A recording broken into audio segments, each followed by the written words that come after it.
This is Scott Kaplan and Crew Tonight. The very best from today's Scott Kaplan and Crew show on the mightier 1090 AM ESPN Radio. SoCal Sports Talk. Here's Scott Kaplan, Alex Padilla, and John Browner. Yo, what's going on, everybody? This is Kaplan and Crew with just the crew today. Myself, John Browner, and Jason Lawhead filling in for Scott, who's taking a little personal vacation the next few days. But we got you guys, the crew. Don't worry about it. We're here, and we will commiserate together of whatever the hell happened last night in San Francisco. Talk more about what's going on with San Diego State. Ohtani on the mound in Los Angeles / Anaheim against Los Angeles tonight. NBA continues to swirl. And I want to talk more about this submarine. Sorry, but I do, because now, Browner, there's a local connection. But first, before I say what's up to everybody, we are brought to you guys by the 7 Mile Casino. We are just minutes away from downtown San Diego. 7 Mile Casino with all of your favorite table games, a Sammy's restaurant and full bar. And by the way, just this week, Sammy's corporate chef, Alfie Safrethi, was bestowed the honor of Chef of the Year by the San Diego chapter of the California Restaurant Association for 2023. So shout out to Chef Alfie, and shout out to Sammy's, and shout out to 7 Mile Casino. Go check them out. Great place to watch a game, tons of TVs, and obviously a great place to play all of your favorite table games, get some drinks, get some food at 7 Mile Casino. And remember, it's all supposed to be fun, so if you have any problems, call 1-800-GAMBLER. Like I said, I'm Alex Padilla, John Brown, and Jason Lawhead with you guys all in today. Jason, once again, thank you for filling in. And by the way, Browner, did you not get the memo? It's navy blue quarter zip day, because you're the only one not wearing one. I don't own one of those, I don't think. I don't think I own one of those. I missed the memo. I don't have a red hat, but you kind of have red under. I feel like we're almost there. We're almost matching. Yeah. We're almost a uniform team today. Could have been.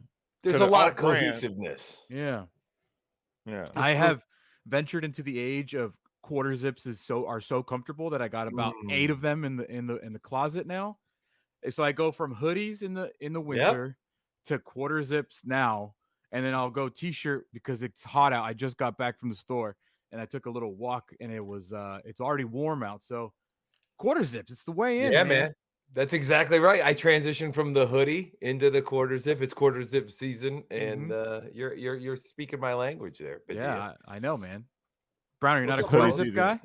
No, it's hoodie season all year round for me. I got a couple quarter zips. I'm not a fan of them, but it's hoodie season all year round. There are different levels to the hoodie game. There's thick hoodies, there's thin hoodies, there's sleeveless hoodies. Like I got them all, man. So I stick with the hoodie game. I've seen sleeveless hoodies make a bit of a comeback as far as they're great when you're working out.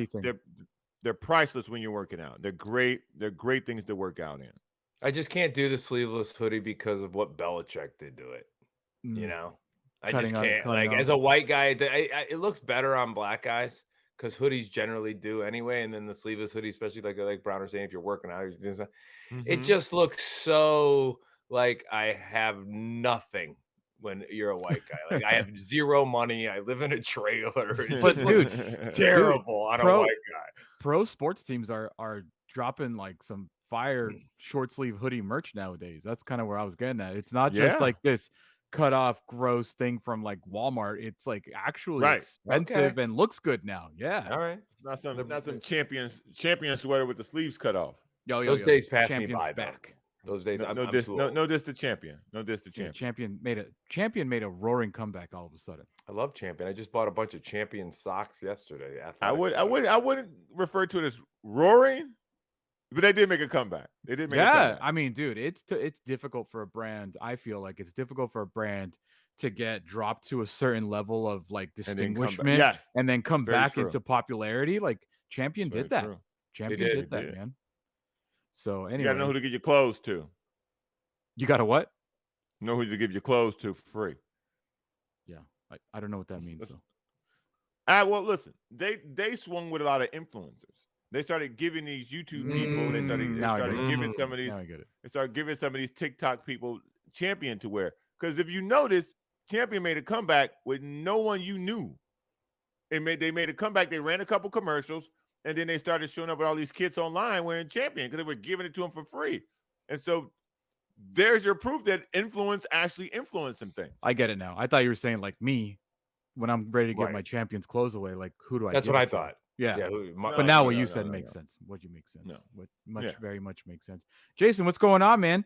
We haven't. I feel like we haven't had you on the show, but maybe you've been filling in for me recently. How's everything going? Yeah, last time probably you, but it's been a couple of weeks. Good. I had a little bit of traveling. I had a niece's wedding right after your sister's wedding. My niece got married, so I went back to Lorain, Ohio, and then I've been doing a little shout out to Coach here and there. Lawhead.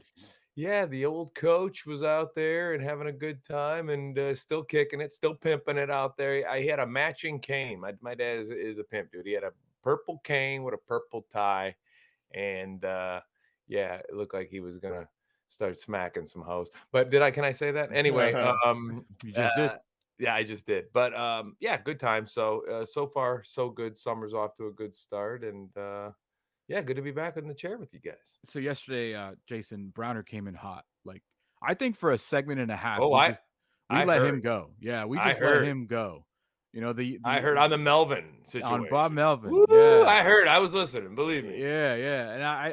And I don't think me and Scott disagreed. I don't think I've heard him that amped up in a long time. I mean, he gets on his takes. Yeah. But I'll tell you what, Browner yesterday, you were at another level of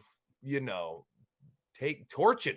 You were torching yesterday. I will say this about Browner too, to give you were the first one, and you won't say that you called for his firing because I don't think you've done that yet, but you are the first one, and you were early to ask the questions about Bob Melvin. I would say that there is a train behind you of people now that have joined the questioning and also skipped ahead of you and saying this guy needs to go. Oh, yeah. Because you haven't come out flat out and said that, but there are definitely a lot of people saying that now. I am not on that particular train. I do get you can always criticize a manager for decisions. Absolutely. Especially after what happened yesterday. But Brown, and last night. Again, what happened last night in San Francisco, another blown save. This time with Josh Hader on the mound, even though he didn't start the ninth, he did come into the ninth with two guys on and then walked. I believe it was 4 walks in the ninth inning that led to the walk-off walk by Jock Peterson. Are you coming in as hot today as you did yesterday? No, this leaves me more baffled. I was upset yesterday because they just didn't run him out there when it was a save opportunity. Yeah, it didn't make any sense to me that he doesn't pitch 3 days. Under what universe can a guy whose job it is to close games do his job and close games? Mm-hmm. So I was more mad about that. Yesterday was more baffling to me. Okay. Why bring him in now? Why bring him in at all? Because the thing that I've said about Bob Melvin is this. This is a new roster for him. He's never coached this. He's never coached a roster with this much money behind it.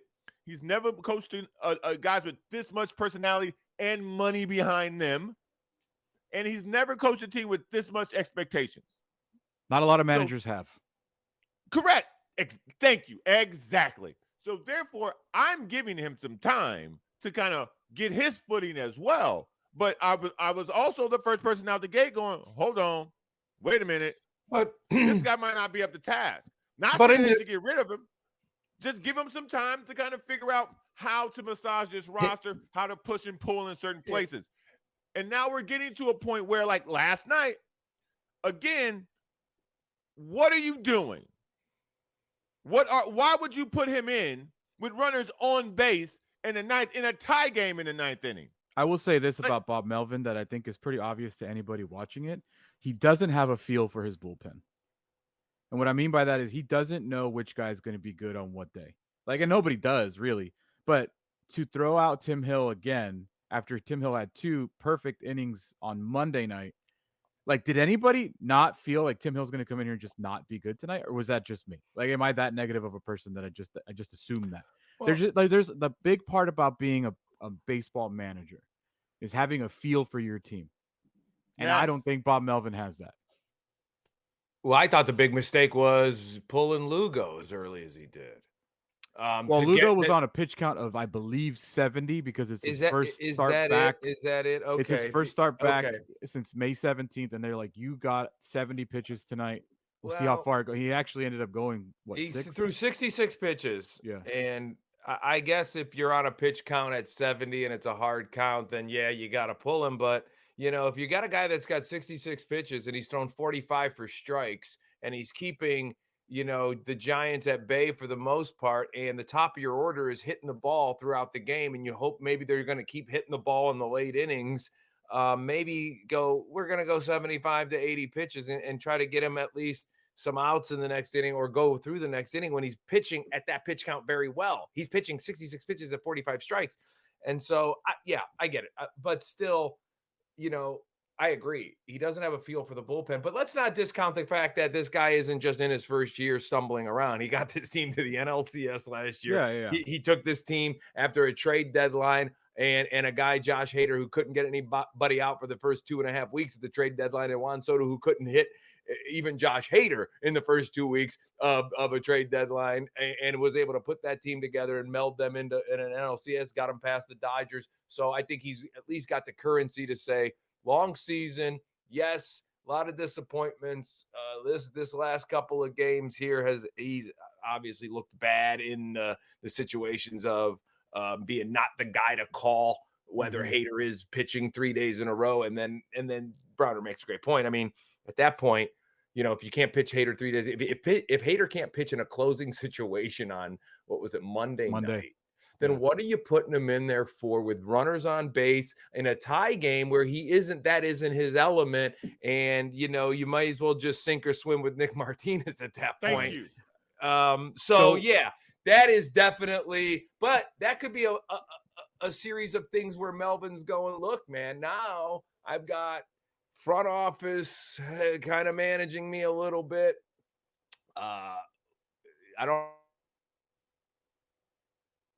Did we lose Jason for a second? I think we did. Yeah, but let me jump on this though real quick. Go ahead. Because I think that yesterday, when it happened yesterday, when the Padres blew another game or whatever, I think that it was interesting to get an instant reaction from people. It's because I tweeted, "Who are we blaming tonight?" Right?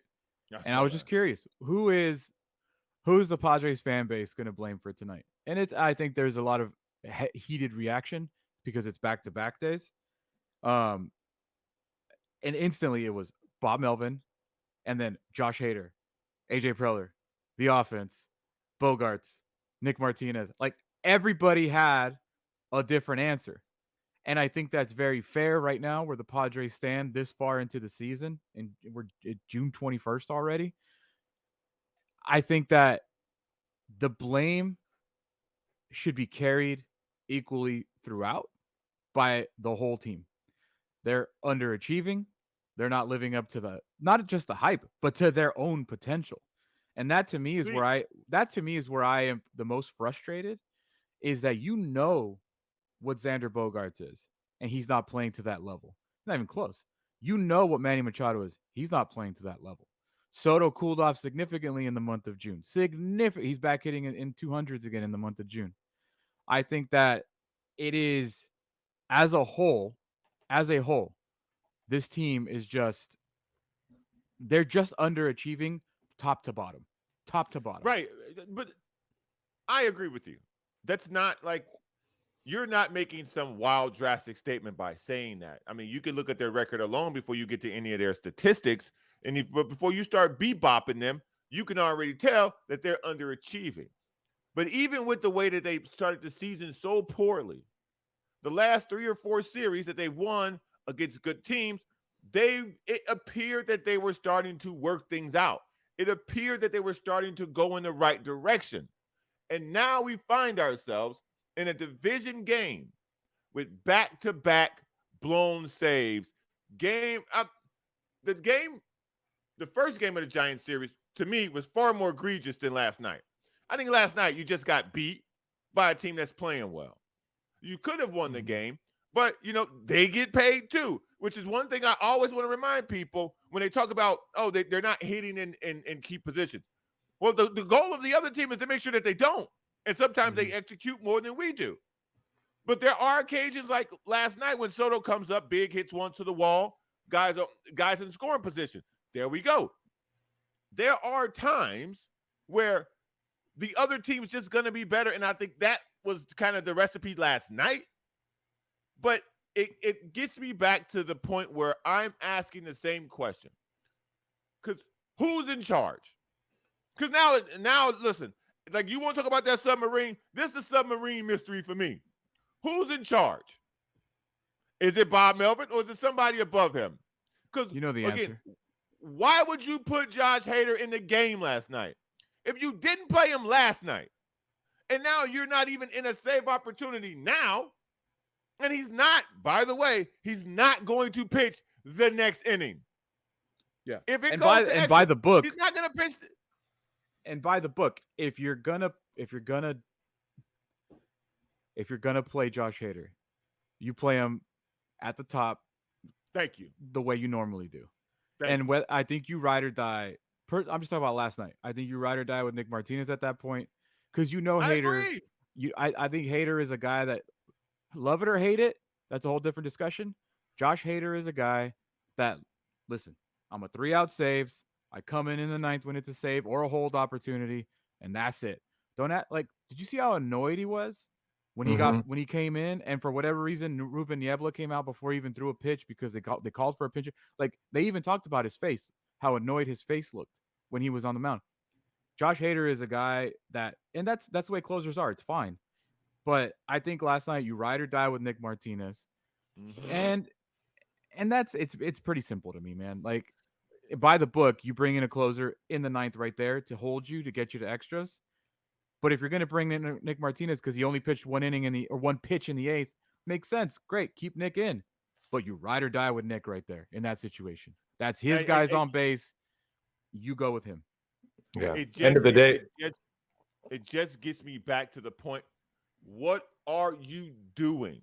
Who's in charge? Because if these are Bob Melvin's bullpen decisions, these are atrocious missteps, okay? Not playing Hader yesterday, and what I tell you they was going to do. I told you they was going to run him out there when it didn't make sense. And they didn't even give me a week. The next damn day, they ran him out there in a situation. By the way, Josh Hader, didn't make sense. Yesterday, Scott asked the question, did anybody have the balls to go up to Josh Hader and ask him why he wasn't available to pitch? Somebody had the balls to go up to Josh Hader last night after everything, and Josh Hader was very open and very honest about everything.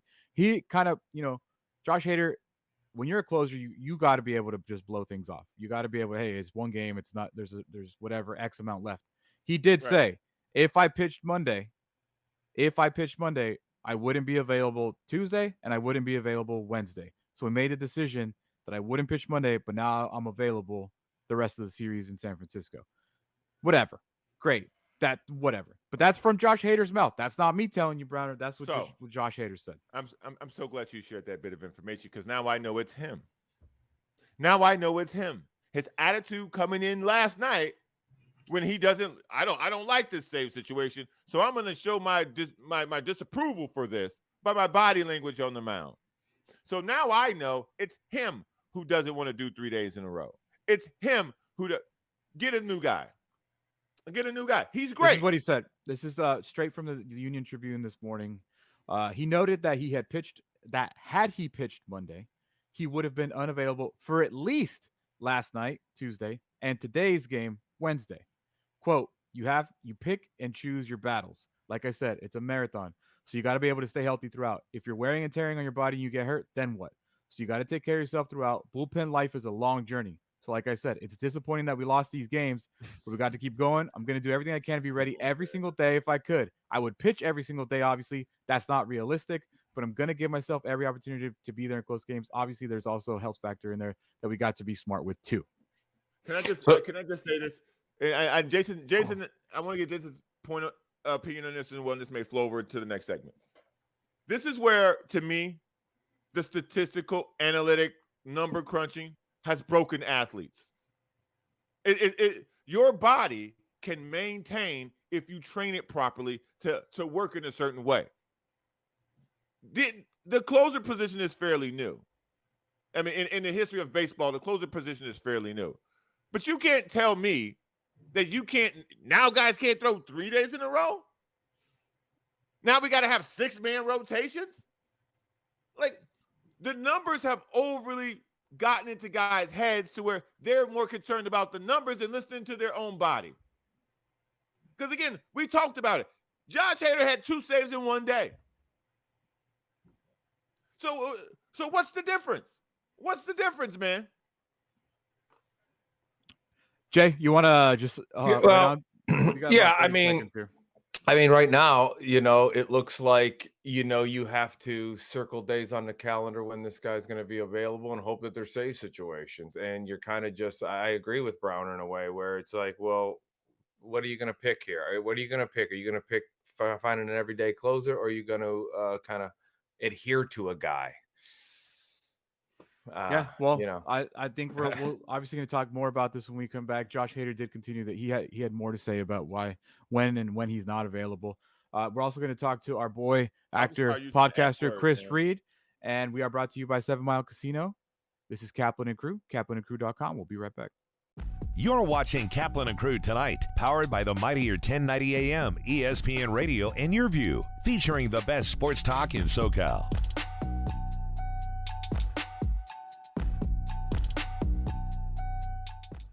Dominating the SoCal radio airwaves for over 20 years. Join Scott Kaplan, Alex Padilla, and John Browner for Kaplan and Crew every Monday through Friday, 3 to 6 p.m. only on the mightier 1090 ESPN Radio, SoCal Sports Talk, and the mightier1090.com. There's far too many people suffering on the streets, and so we're about helping people find that bright and immediate and safe and healthy pathway off the streets.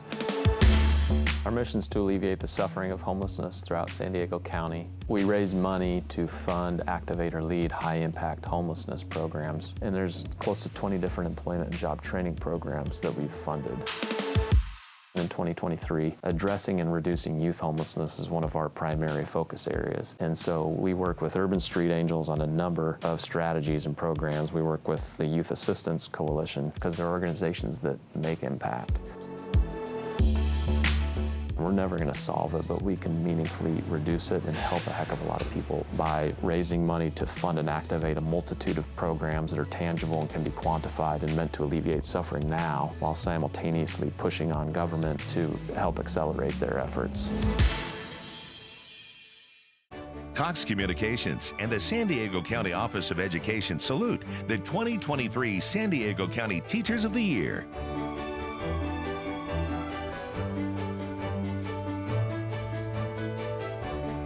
Cox presents Salute to Teachers. Be inspired by their stories and celebrate their accomplishments in a 30-minute education special.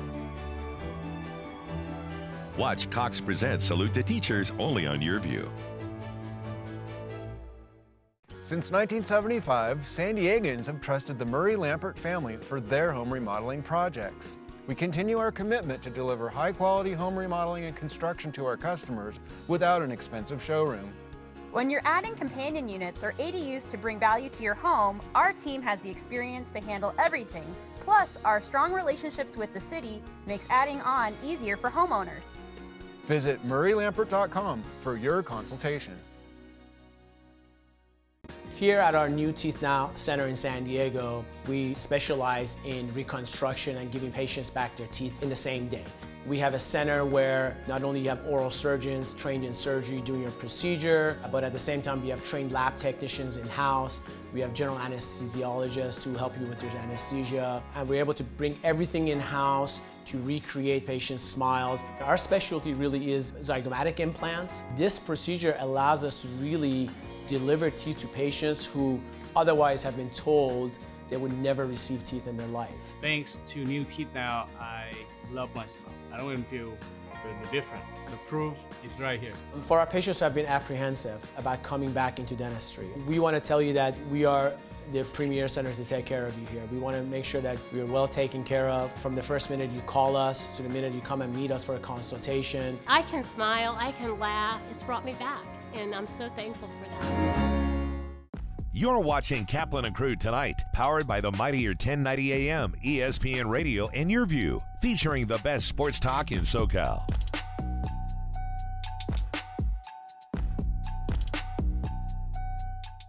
Listen to The Mike Greenberg Show, 7 to 9 a.m. Pacific, Monday through Friday. Greeny brings his unmatched depth of sports knowledge, fun, and entertainment back to ESPN on a daily basis. The mightier 1090 ESPN Radio, SoCal Sports Talk, and themightier1090.com.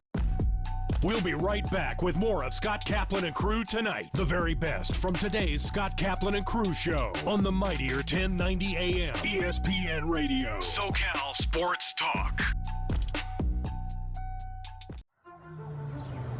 This is the Rugby Odds, where an unlikely pundit panel of a wordsmith, a WWE legend, a rugby star, and a supermodel scour the globe, seeking best bets and bad behavior. Are you not entertained?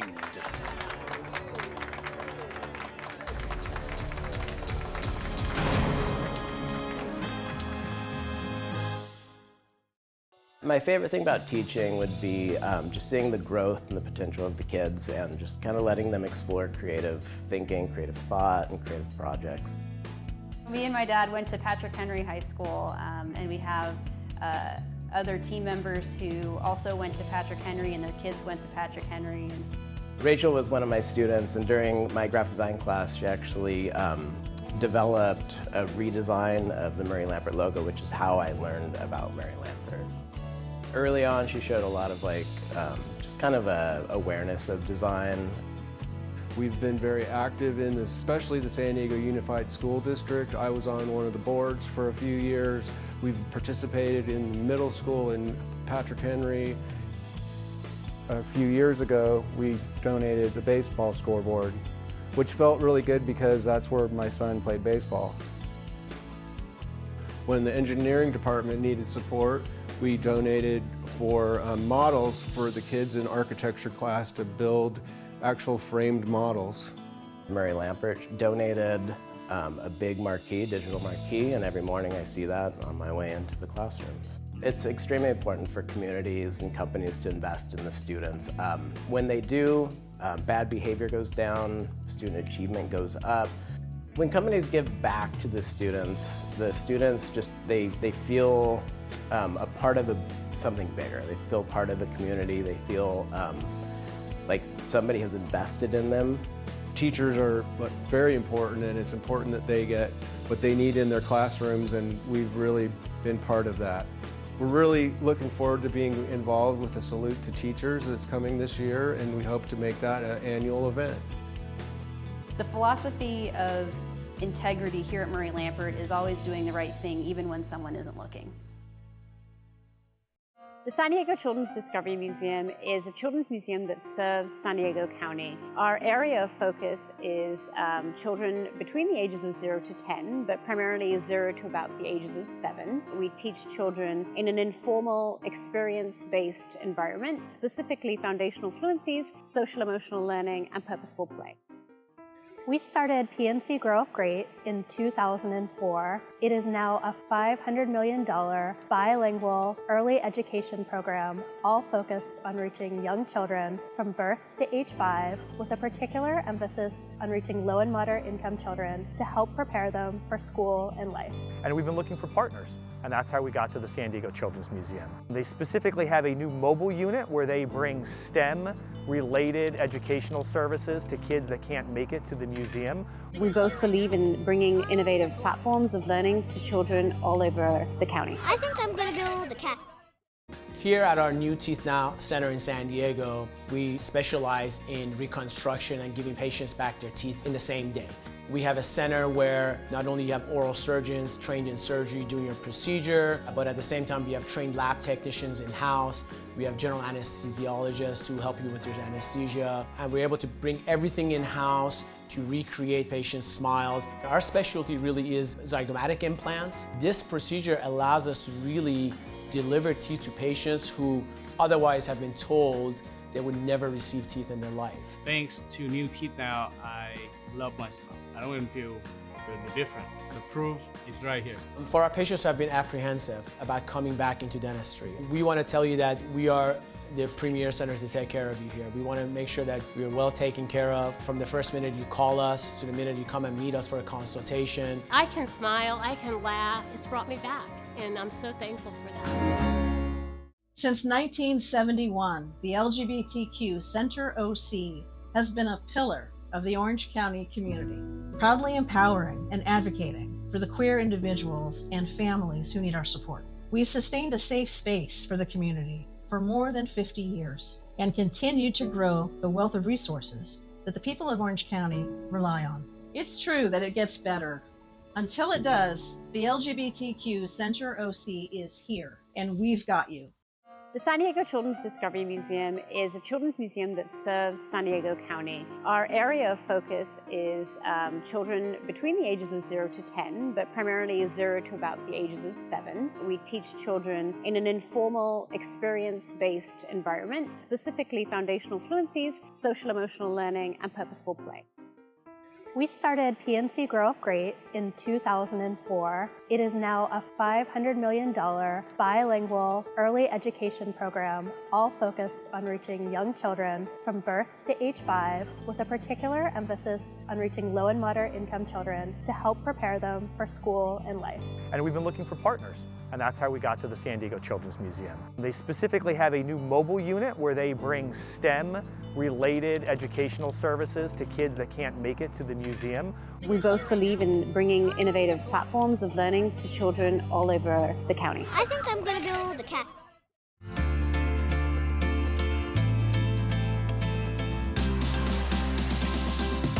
We're adopting dogs from local shelters, training them for post 9/11 combat veterans, and we're able to donate these trained dogs to deserving veterans in need. Service dogs can range anywhere from $15,000 to $35,000, $40,000. And for someone getting out of the military that's seeking support and help, having that sort of price tag is daunting. So we really wanted to be able to support the veterans to make sure that they're getting a dog that they need in their life at no charge. You know, I was in a very dark place. I was having suicidal thoughts, and I really needed an immediate help. We don't know if tomorrow is going to be there for us. So I found Shelter the Soldier online, and I reached out, and somebody contacted me within 24 hours. And in the next couple of weeks, I was already in the program meeting dogs. YurView Community Spotlight is brought to you by Bill Howe Plumbing, Heating, Air, and Flood. Over 1,000 young people are without shelter in San Diego every night. The Lucky Duck Foundation is here to change that. They're my structure. I feel like I had a safe haven, I had family, even though they're not blood, they were there for me. By getting all the support that I have today, I feel like my future is going to be better than ever. I'm currently going to school and employed. Donate today at LuckyDuckFoundation.org to provide housing, education, employment, and hope. Please share your luck.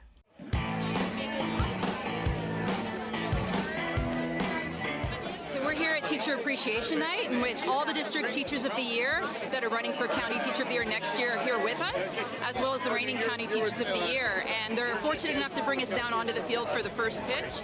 We're celebrating all teachers in the San Diego County, and so it's an honor to represent San Diego Teacher of the Year. My dad, I grew up with him and a huge Padre fan, and so this is one of those moments that means a lot to both me and him. We have so many great fans in the audience as well, children, families. It's a huge honor. Thank you, Padres!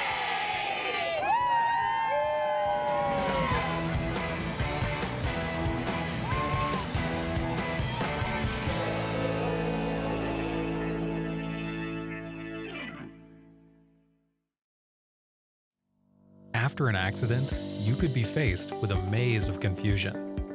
There are medical bills, lost time at work, not to mention taking on the big insurance companies alone. But with the Barnes firm on your side, they can help you get compensated for your troubles. And they'll help you get the best result possible. Call the Barnes firm now at 1-800-8-MILLION for a free consultation. Welcome back This is Scott Kaplan and Crew Tonight. The very best from today's Scott Kaplan and Crew show on the mightier 1090 AM ESPN Radio. SoCal Sports Talk. Here's Scott Kaplan, John Browner, and Alex Padilla. All right, everybody, welcome back. Kaplan and Crew with just the crew, Alex Padilla, John Browner, and Jason Lawhead with you guys today. Scott out for the rest of the week, but we got you guys today and tomorrow. We're going to take a little day off on Friday for a little long weekend. It's summertime. Today is the first official day of summer, right? So summer is here. It's the dog days of summer in baseball, and that's what we've been talking about here with the Padres, who got us all hyped up after taking 2 of 3 against the Rays, and now they lost the first 2 against the Giants, who are absolutely on fire. They've won 9 in a row. They just swept the Dodgers. And now they've already beat the Padres twice in heartbreaking, soul-sucking fashion. 2 walk-off home run in extras. And to me, way more demoralizing, a walk-off walk by your all-star closer.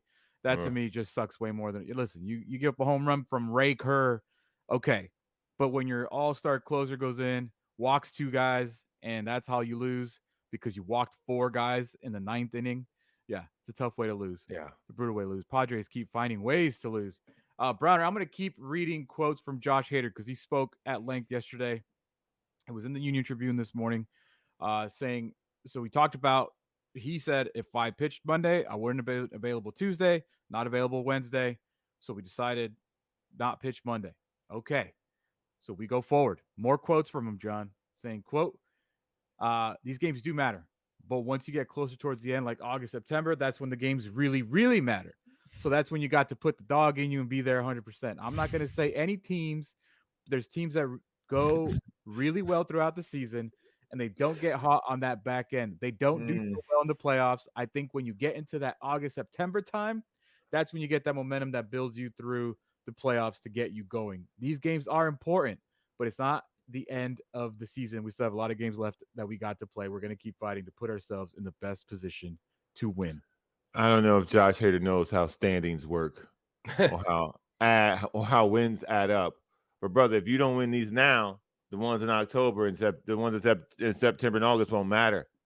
You just be playing out the string, my man. I don't know if that information makes it all the way to the bullpen. Maybe the phone don't work out there. But if you don't win these, those won't mean as much. And this is the problem that I think I need to get my questions answered as to who's in charge. Because again, if Bob Melvin is in charge, Bob Melvin needs to say to Josh Hader on Monday, say, bro, you got to go out there. Yeah. But you also got to listen to your players, though, right? You got to listen to your players. If your boy's telling you, hey, if I pitch on Monday, I'm not pitching Tuesday and Wednesday, would you rather have him for 2 or just the 1? Now. Yeah, but you're blowing him on Tuesday, though. Right. So we have the luxury of hindsight now. Now we do. Clearly, I would have preferred him on Monday because the following day, when he clearly didn't want to be out there. Yeah. He was ineffective. But in reality, in life, you don't have the ability of hindsight. True. And if my all-star closer tells me, hey, if I pitch Monday, I'm not pitching Tuesday and Wednesday.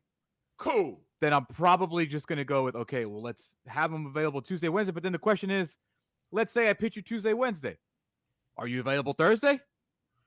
Or I'll give you one.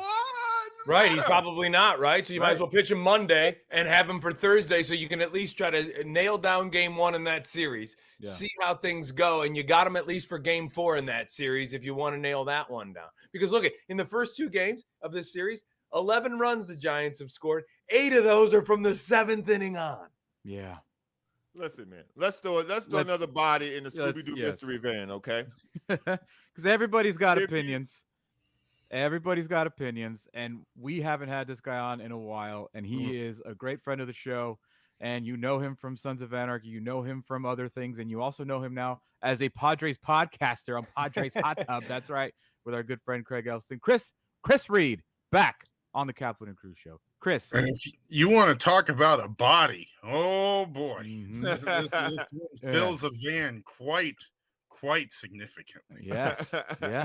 Chris, you're jumping into the middle of this conversation.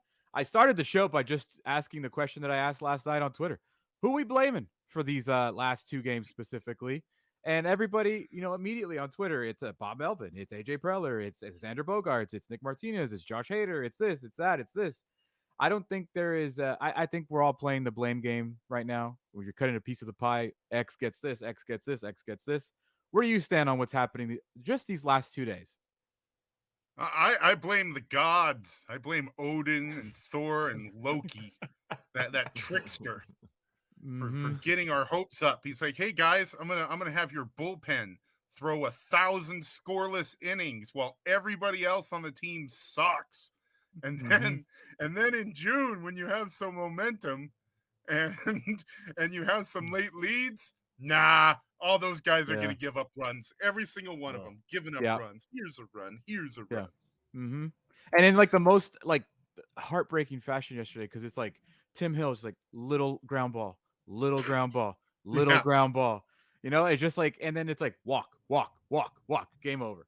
They just did it in different ways these last 2 days. But you're right, and I think that is the Padres season in a nutshell.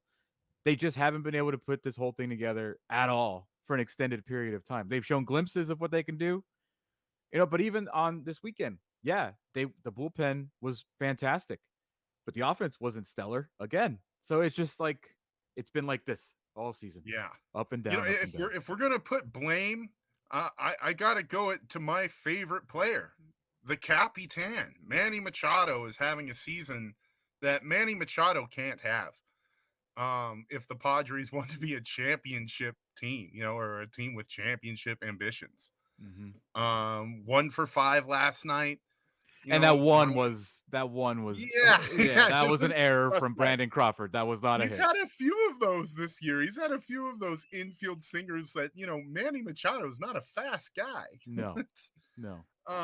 That's kind of where I go with it, man. This team was supposed to have 4 guys who were absolute beasts, and Juan Soto is pretty much living up to that billing. Fernando Tatis Jr. is doing things out there we don't get to see on a generational basis.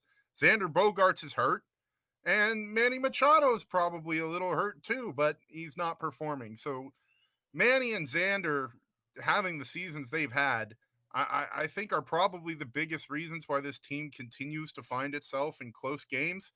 Last night, we're not talking about the bullpen if the offense pours it on, keeps the throttle going. These guys seem to get this early lead and then go out there and think it's home run derby. And when there's a runner on first, they got to hit a home run. Look what the Giants did. Look what the Rays do. They get a guy on base. They're trying to figure out how to move him 90 feet. And that's baseball, baby. So the Padres aren't playing good baseball. That's my analysis, Alex. Thank you. That's very on point, like great baseball mind analysis. It's very simple sometimes. He's right. He's right. And then even when they do try small ball, you guys remember yesterday they tried to another fantastic what was it called, squeeze bunt safety with squeeze. Nola and Kim, and then Kim gets thrown out because either Nola missed the sign or whatever the hell happened. Nola missed a bunt. But it's like, hey Bob, maybe don't do that with Nola. Especially what was it? Nelson Cruz was on third the last time they tried it. It's like, what are we doing here? At that point, just if Nola's that useless, where you have to just bunt, then just don't play him. He is that useless. Unfortunately, Gary Sanchez, who came into the team like a red hot poker, has cooled off, and he doesn't have a hit in like 6 or 7 games now.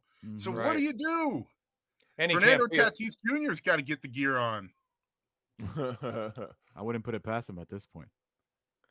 And Sanchez doesn't have a very good glove, and it was proven on that throw from Soto the other night. And there's little plays here and there behind the plate. Yeah, you trade off a guy that you can't hit, but who can defend, and then you get a guy who might come in and has hit before in the past, hits a little bit, but then he doesn't have a glove behind home plate, and little things, add up. So, I know they scored it a wild pitch, but and then he fumbles the throw by Soto home. So there's little things that they just can't get tied up. You know who put the roster together, Alex? I Browner? do, but I get yelled at every time I mention his name here. No. See, I'm gonna let you. Go ahead, Chris. And I'm gonna jump in. All I'm gonna say, when you start the season with 0 proven catcher, well, let's say Austin Nola was a proven catcher last year, fell off the face of the earth. after spring training. So maybe a little bit of break there, but you also know his ceiling, and it ain't high, guys. Not a high ceiling guy at all. And you have Luis Campusano, not proven at all. Brett Sullivan is your def in AAA. So no proven foundational catcher on the roster. So you go out and you get 2 DHs, both of which who are at the end of their careers and could fall off a cliff. I think the guy who put together the roster should bear the most responsibility. In baseball, it's almost never that GMs, presidents of baseball operations, get held accountable for their bad teams. Hello, Brian. That's Cashman. where I go at it, guys. Yep. So for me, for me, until I figure out the whodunit of this Scooby-Doo of who's in charge of the bullpen, I cannot put as much blame at the general manager in this particular situation because there are no perfect rosters. There are no perfect everyday 1 through 9s in baseball. Look across the map. You can't get guys barely can get 1 through 5. We got a good 1 through 6. 7, 8, 9, terrible. They're just bad. They're just bad. And so for me, I don't necessarily have a problem with the way the roster was put together because I thought Nola would be serviceable. I thought Grisham was going to be bad, period. I didn't think Kim would be having so many lows so far this year. So I thought that Kim's been pretty good, though. Yeah, I mean, Kim's been actually pretty good. I thought this team at the bottom of the order was going to struggle simply because the top was so good.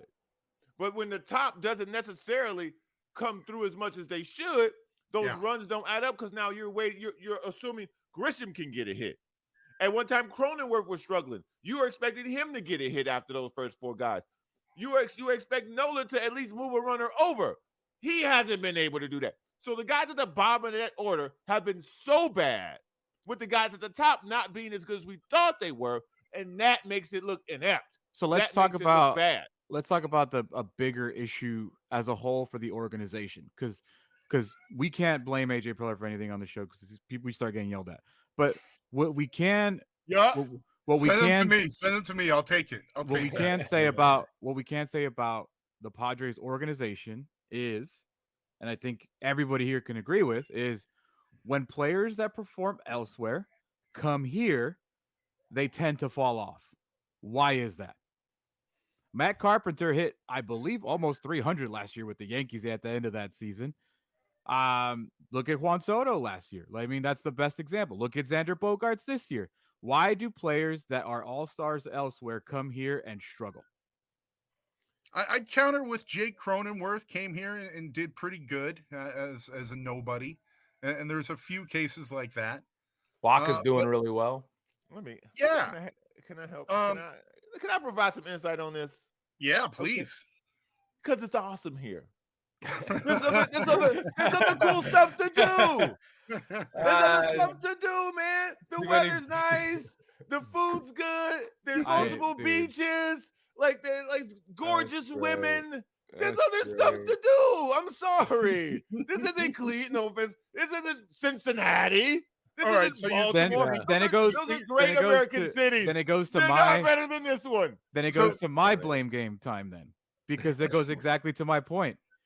I'm not blaming Bob Melvin here, dude, because these players ain't playing. They're not playing. I blame the players. And if that's the reason, Browner, which I don't think it is, but if that's the reason, then there's only blame for the players. Bro, it's hard. Who brought the players in? Who's the one who gave us the players?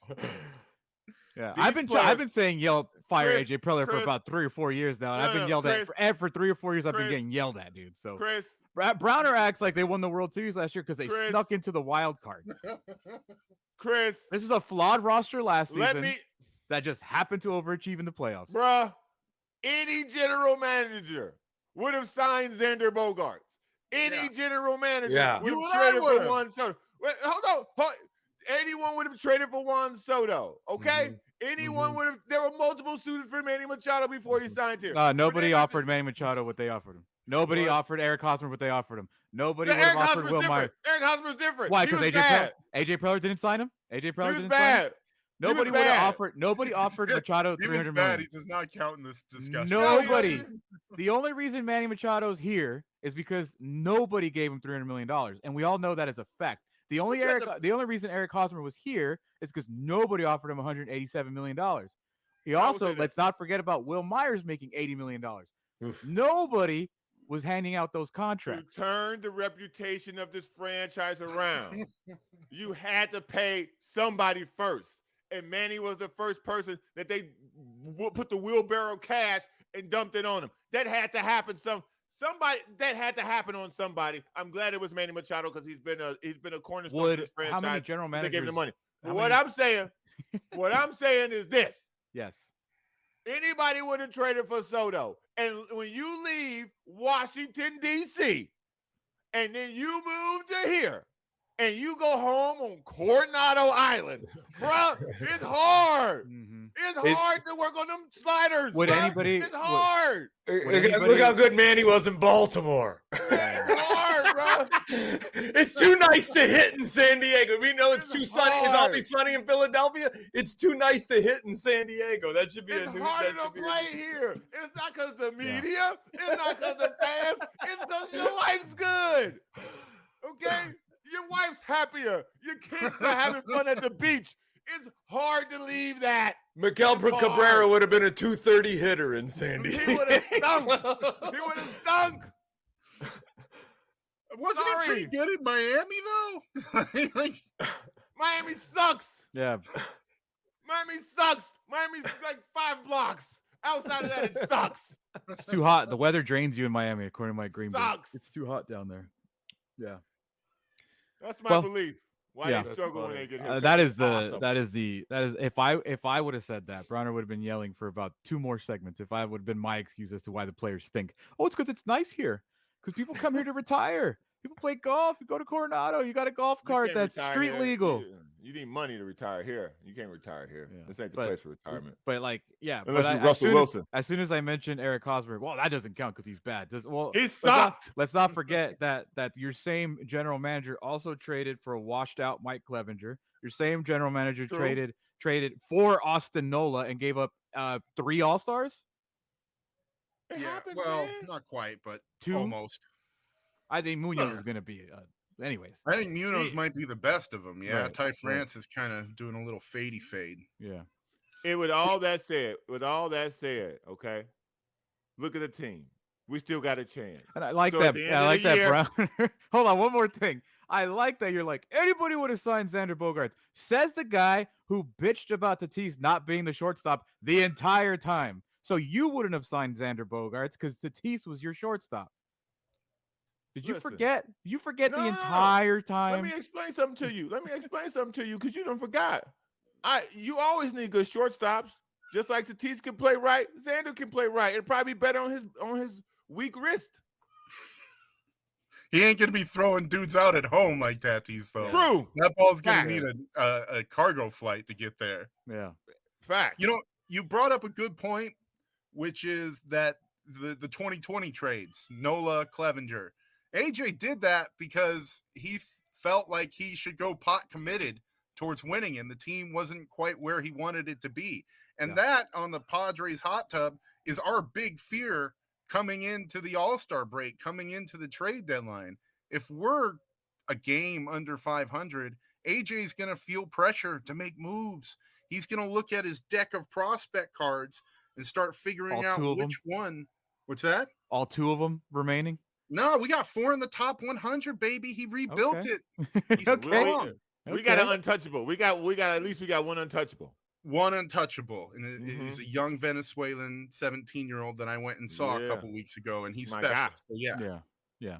Untouchable. But that leaves 3. You got Snelling, you got Lesko, and you got Jackson Merrill just sitting in your deck. And we're a bit terrified that if the team's a game under 500, he's going to turn Jackson Merrill into Tyler O'Neill or somebody who's going to come here and do exactly what every person who comes here and at a trade deadline does, and they get worse. Yeah, Adam Frazier. You mean enjoy their life? That's what you mean? Another rich baseball player's going to come here and go, damn, this is great. Where was I playing? Seattle? This is awesome. So yeah, I'm not gonna get held up on Jackson Merrill, who's a single A, high A guy. I'm not gonna get caught up on Dylan Lesko, who just made his professional debut or is about to make his professional debut. They're the future, Yeah. Alex. The Yeah, children are our future. I don't care True. about single A guys at the moment. If you're going all in, if you signed all these guys, if you got Hader this year, you got Soto this year, and maybe next, let's go now. Let's go now. Sorry. They did that in 2020 and it sucked. And we would have been fine if all of our pitchers didn't get hurt in 2020. Look what happened. You can't blame the general manager because the guys got hurt. Yes, I can. See what you do? If you can blame my city, I can blame AJ Preller. I'm not blaming the city. Chris Reed, are you back on Twitter? Are you more? Yes, that's his name. Are you more on Instagram? Are you back on Twitter? What's your deal? I am more on Instagram at ChrisReed619. I lurk on Twitter, man. I don't want to give that website any more traffic than it has. And I know I don't bring any to it, but, you know, we all, I feel you. We all have our codes. We appreciate your time. Check out Padres Hot Tub with Chris and our friend Craig Elston. Always love having you on. Let's get you on more. And thank you for your time, man. This is Kaplan and Crew, everybody. We will be right back. You're watching Kaplan and Crew Tonight, powered by the mightier 1090 AM, ESPN Radio, and YurView, featuring the best sports talk in SoCal.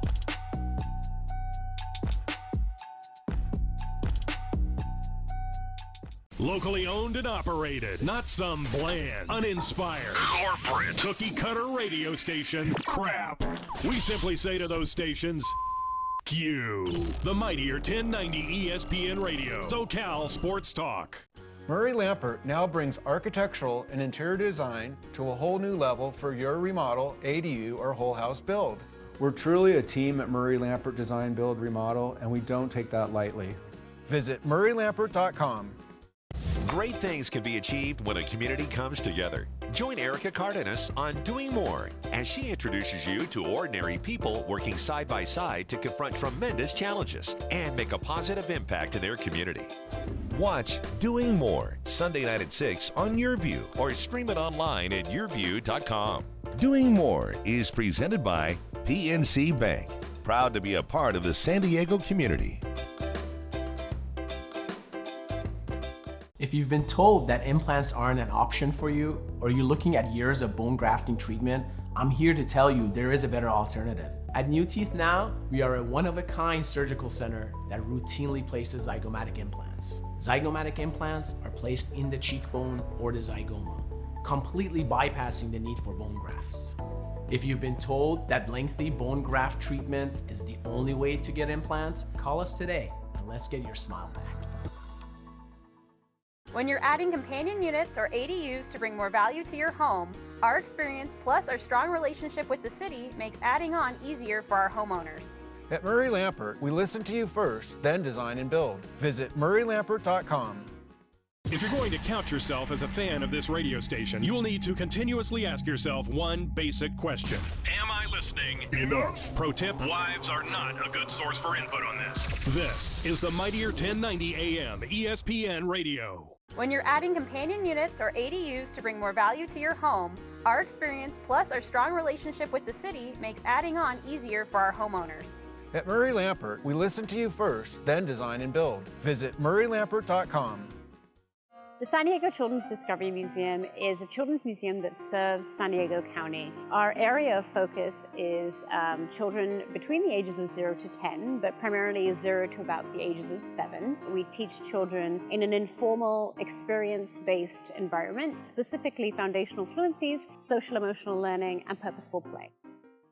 We started PNC Grow Up Great in 2004. It is now a $500 million bilingual early education program, all focused on reaching young children from birth to age 5, with a particular emphasis on reaching low and moderate income children to help prepare them for school and life. And we've been looking for partners, and that's how we got to the San Diego Children's Museum. They specifically have a new mobile unit where they bring STEM-related educational services to kids that can't make it to the museum. We both believe in bringing innovative platforms of learning to children all over the county. I think I'm going to build the castle.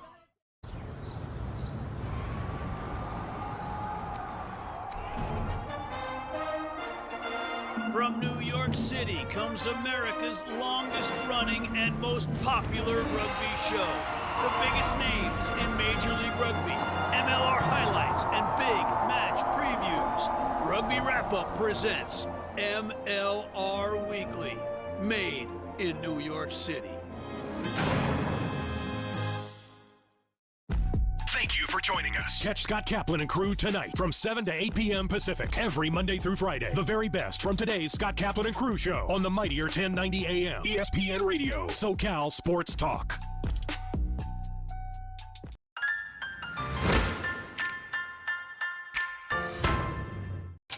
Today's Steakhouse Day on